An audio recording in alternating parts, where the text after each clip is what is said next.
Osama bin Laden is dead, but not so the confessed mastermind of 9/11. We're pleased to be joined by investigative journalist and New York Times bestselling author Richard Miniter. The title of his latest book is Mastermind: The Many Faces of the 9/11 Architect Khalid Sheikh Mohammed. Welcome to Newsmax, Richard. Oh, thanks for having me.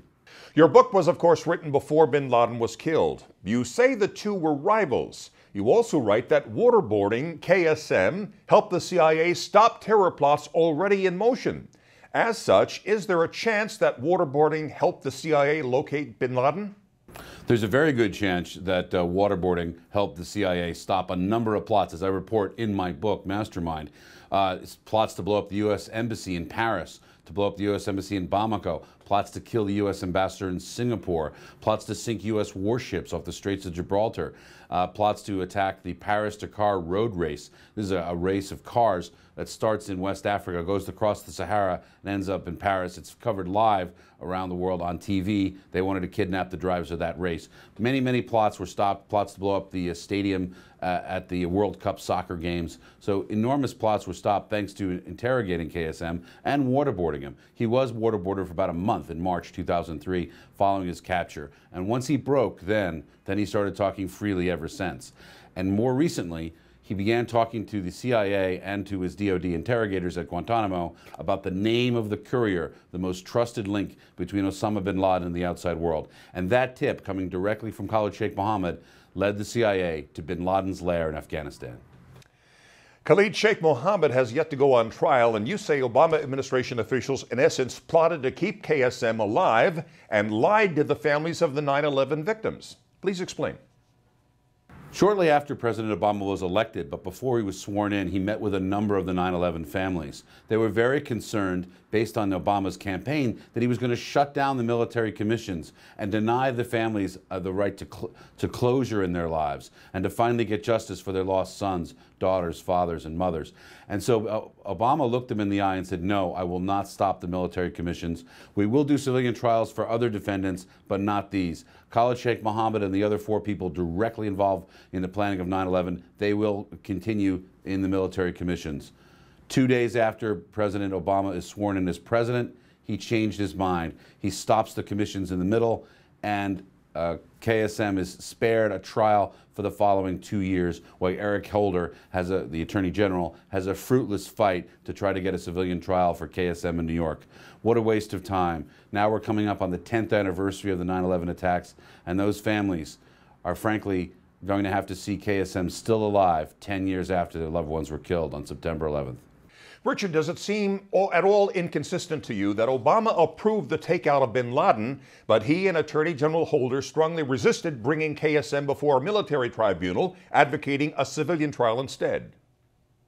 Well, I think they're locked into an anti-Bush ideology. So I don't think what they did was develop the ideal way for dealing with terrorists. I think what they did was anything that Bush was for, they were against. And that's where their whole detention and interrogation policy comes from. It's not thoughtful. It's just simply mere opposition.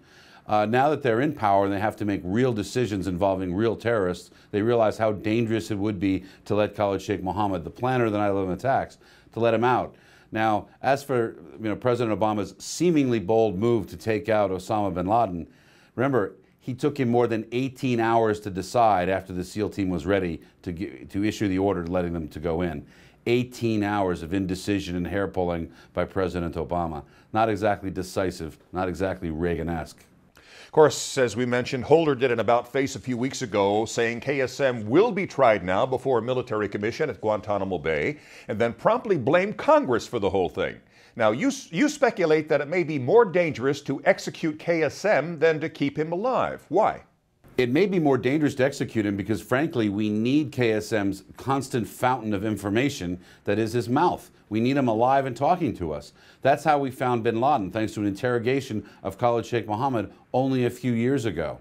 You know, this is not like World War II, where you capture a German tank commander and he only knows the movements of the tank division for the next couple of days.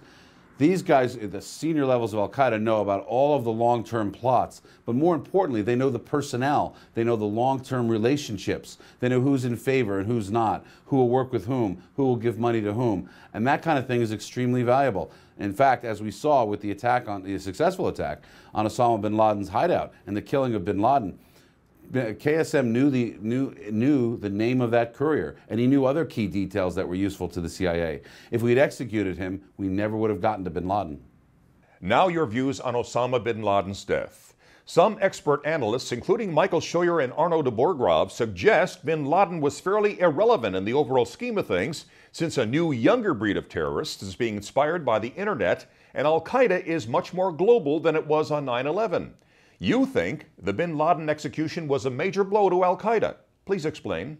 And here's 3 reasons why. 1, it's an enormous psychological blow to Al-Qaeda. If you look at Al-Qaeda's websites around the world and other related terrorism sites, they always said that Osama bin Laden was invulnerable, that he was invincible, that America could never touch him. And in fact, many of them said that bin Laden was protected personally by Allah from American attacks. Well, that is gone. The aura of invincibility is gone, and massive morale loss for Al-Qaeda globally. Secondly, bin Laden had unique financial relationships around the world with various oil sheikhs and other important people in the Muslim world who gave him millions of dollars to finance terrorism outfits. There's just no way that anyone else has those same set of relationships. It's going to be very hard to replicate. So it's a powerful psychological blow, a powerful financial blow, and more importantly, without a pool of money to attract a mastermind like Khalid Sheikh Mohammed, it's very hard to carry out a very large operation. You also say the so-called treasure trove of documents taken from the bin Laden compound could pay big dividends. What do you predict? Well, my understanding is that when bin Laden's body was put on the helicopter, so was a trash bag full of computer hard drives, paper documents, mobile phones, and so on.